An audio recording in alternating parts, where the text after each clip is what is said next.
은행이 시스템이 다운될 때가 많거든요. 특히 카드사도 그렇고 그 다운되면 어떤 조치가 안 되는 거예요. 바로 뭐 송금을 보내가지고 부도를 막아야 되는데 실제로 은행 시스템이 마비돼 있으면 저희는 어떻게 해요?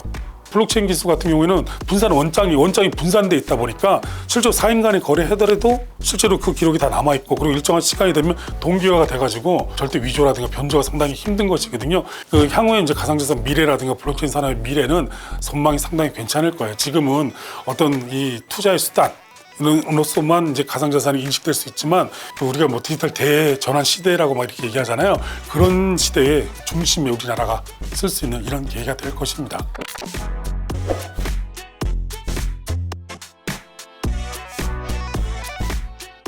아니 제가 사실 그 가상자산이 바꿀 미래는 어떤 모습일지 여쭤보려고 했거든요. 이 질문도 많이 받아보셨을까요? 네, 뭐 미래는 상당히 뭐 밝냐, 뭐 어둡냐, 뭐 이런 얘기를 많이 하는데 이 혁신 산업이라고 이렇게 볼 수가 있어요. 예, 가상자산 자체가 특히 뭐 외국에서는 어떤 단순하게 뭐 가상자산 제도를 인정하냐 안 하냐 이런 것이 아니라 국가의 어떤 기반 산업으로서 자리를 상당히 확고히 하려는 의지가 상당히 높거든요. 그 이유는 뭐냐면 우리가 이제 디지털 자산, 뭐 가상자산 이렇게 얘기하면 블록체인 산업이 상당히 옆에 뛰어오르잖아요. 그러니까 우리가 가상자산, 블록체인 이걸 같이 보는 것이 아니라 따로따로 볼 필요가 좀 약간 있어요. 가상자산은 원래 이게 뭐 채굴 한다고 막 이런 얘기죠. 마이닝 한다고 막 그러잖아요.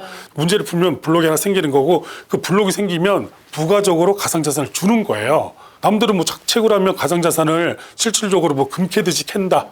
이렇게 생각할 수 있는데 그것이 아니라 문제를 계속 풀어나가면 문제를 풀면 블록이 하나 생기고 거기에 그 플러스로 가상자산을 주는 이런 시스템이거든요. 그러니까 블록체인 자체 기술은 상당히 뛰어난 기술입니다.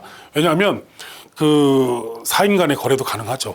그리고 뭐 이게 특정한 시간이 지나면 동기화가 돼가지고 위조 변조가 전혀 안 되는 거거든요. 우리 은행하고 한번 비교를 한번 해보세요.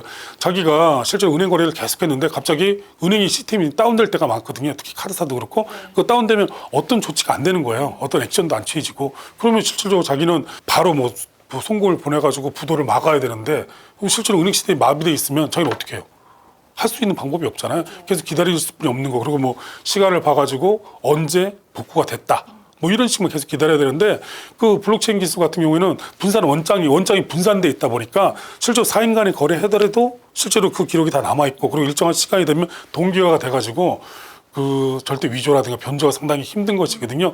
그러니까 어떤 혁신적인 기술 우리가 이제 4차 산업혁명이 이렇게 이제 들어오면서 지금 이제 5차 산업으로 가냐, 특히 웹3냐, 뭐 이런 식으로 계속 가고 있잖아요.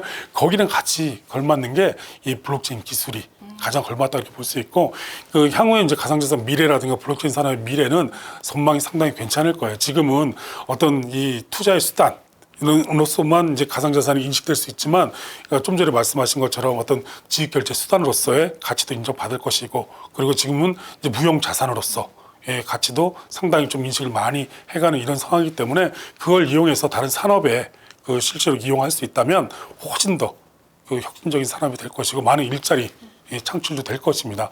다만 이제 그런 과정상에서 지금 1년에 이제 이런 사건이 과도기라고 보면 될까요? 네, 과도기라고 이제 좀 보시면 되고 그리고 우리가 이제 자산을 할 때 유형자산이냐 무형자산이냐 이제 이렇게 따지는데 유형 무형을 따지기 전에 경제적인 가치가 있으면 다 자산을 볼 수가 있는 것이죠. 그리고 아시다시피 작년 말 기준으로 해서 우리나라 국민 4명 중에 1명은 가상자산 거래소의 계정을 가지고 있어요.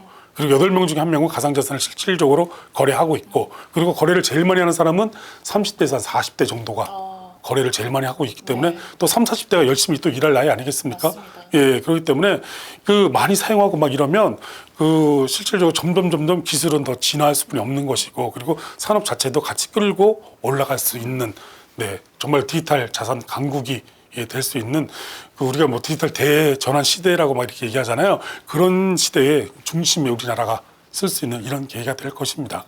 네. 아니 아까 전에도 그 친척분들이랑 가상자산 얘기를 좀 하시면 아직까지도 그게 뭐냐 아버님 그 돈이 되냐라는 말씀을 좀 해주셨다고 하는데 그렇다면 아직 여전히 좀 사람들의 인식 속에서의 가상자산은 좀 부정적인 측면이 더 많다고 봐야 될까요? 이제 인식에 대한 이제 문제가 지금 상당히 있는데 여러분 가상자산 하면 뭐가 떠오르세요? 투기. 그 인식에 대한 문제는 뭐 직접적으로 말씀을 드리지 않더라도 어떤 건전한 투자의 수단으로 보는 것보다는 어떤 투기 뭐 이런 쪽으로 보는 경우가 상당히 많이 있으시죠. 근데 그거는 이 개인의 이제 잘못이라고 생각하진 않아요. 제가 봤을 때는요. 왜냐하면 그 인식은 뭐 그렇게 할 수 있죠. 뭐 그 잘만 하면 뭐 대박 날 수 있다 이렇게 얘기할 수 있는데 그런 시장 환경을 조성을 누가 했냐 이거죠. 지금까지. 그 여러 가지 이제 책임질 사람이 상당히 있을 수 있겠죠. 근데 첫 번째는 뭐냐면 가상자산 시장 자체가 투명성이 상당히 결여돼 있었다. 근데 이렇게 볼 수가 있고 그 제일 큰 건 이제 정보 비대칭 문제. 네. 우리가 주로 얘기할 때 기대의 갭이라는 얘기를 좀 합니다. 서로 이제 기대하는 수준이 서로가 틀린 거예요. 회사에서도 이제 높은 사람하고 이제 부하 직원 간에 부하 직원은 상사한테 좀 이런 거 해주면 좋지 않나 뭐 좀 바람막이도 해주고 좀 이래야 되는데 또 상사는 또 밑에 부하 직원에게 이건 니네가 해야 되는 거 아니야 뭐 이런 식으로 얘기할 수도 있는 것처럼 네. 그 이 가상자산을 이용하는 이제 이용자 그리고 가상자산을 어떤 거래하는 이제 어떤 플랫폼 그리고 어떤 정부 당국 뭐 여기에 대해서는 이제 조금씩 기대의 갭이 약간 높죠 서로가. 근데 이제 그걸 갖다가 같이 맞추면 상당히 어떤 정보의 비대칭 문제라든가 이런 부분이 많이 해결이 돼가지고 가상자산 시장 자체가 상당히 투명하고 건전하다 이렇게 얘기할 수 있지만 근데 그런 부분이 조금씩 다 부족한 거예요. 네. 누나테라 사태가 발생했잖아요. 근데 누구도 책임을 지지 않아요. 맞아요. 근데 그 주로 하는 얘기가 그거죠. 이 투자에 대한 책임은 원래 이제 고전적인 계약 이론에 나와 있거든요. 개인이 예, 져야 그렇죠. 한다. 무조건 자기 책임. 투자에 대한 책임은 네가 져야지. 그걸 누가 보전해줘? 이게 맞는 말이에요, 솔직히요. 그러니까 투자 제가 말씀드렸죠. 투자는 이 보고 계속 둘러겨 보는 거죠. 원금을 손해 보지 않을 그 뭐 그런 부분 그리고 뭐 이자를 얻을 부분 수익을 기대할 수 있는 점 이런 부분을 다 꼼꼼히 따져보고 자기가 돈을 직접적으로 투자했다 그러면 이건 진정한 투자가 되지만 묻지 마. 누가 좋다고 하더라. 뭐 특히 이제 코인 리딩방 이런 데 상당히 많잖아요. 그것도 심지어 돈을 주고 네. 하시더라고요. 그 이유가 이제 뭐냐면 어떤 이제 공시라든가 어떤 종목에 대해서 확실하게 제3자가 보더라도 이 종목은 믿고 투자할 수 있겠다. 뭐 이런 식의 합리적인 투자를 할 수 있는 여러 가지 어떤 노티를 할 수 있는 이런 부분이 있어야 되는데 그런 부분이 거의 없잖아요.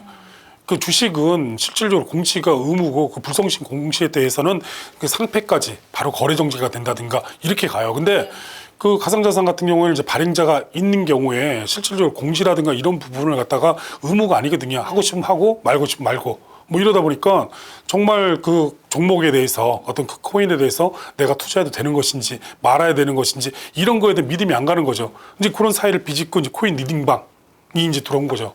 코인 리딩방도 전에 말씀하신 것처럼 돈을 내는 경우도 있고 돈을 내지 않는 경우도 있어요. 근데 돈을 많이 내면 낼수록 실질적으로 고급 정보라고 그쪽에서 얘기하는데 그걸 주긴 해요.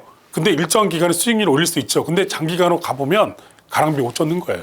지금 들어가야 됩니다. 김 팀장의 꿀팁입니다. 이런 문자도 되게 많이 오거든요. 아, 네, 그럼요. 인터넷 검색에도 되게 많습니다. 근데 그것도 원래 이제 자본시장법에는 이제 주식 같은 경우에는 그 유사투자 자문 행위 이래가지고 신고한다든가 이래야 돼요. 그래서 만약 그 신고하지 않고 그런 걸 운영했다 그러면 상당히 엄하게 처벌을 받는데 코인은 이제 그런 기준이 없는 거예요. 그러다 보니까 물론 이제 쌀 때 사가지고 높을 때 팔면 상당히 좋죠. 근데 이 가격이 계속 올라가지 않아요. 우상향이 되지 않고 올라갔다가 쫙 빠져버리거든요. 그러면 그 10,000원에 팔 줄 알았는데 실제로 자기는 9,000원에 다 팔아버렸어요. 그럼 10,000원까지 안 가는 거예요. 이렇게 조금씩 떨어지면 그쪽에서 계속 그러죠. 이제 올라갈 거다. 왜냐하면 또 가상자산 같은 경우에는 맥스 미니멈 그래서 30% 주식처럼 그런 게 없잖아요.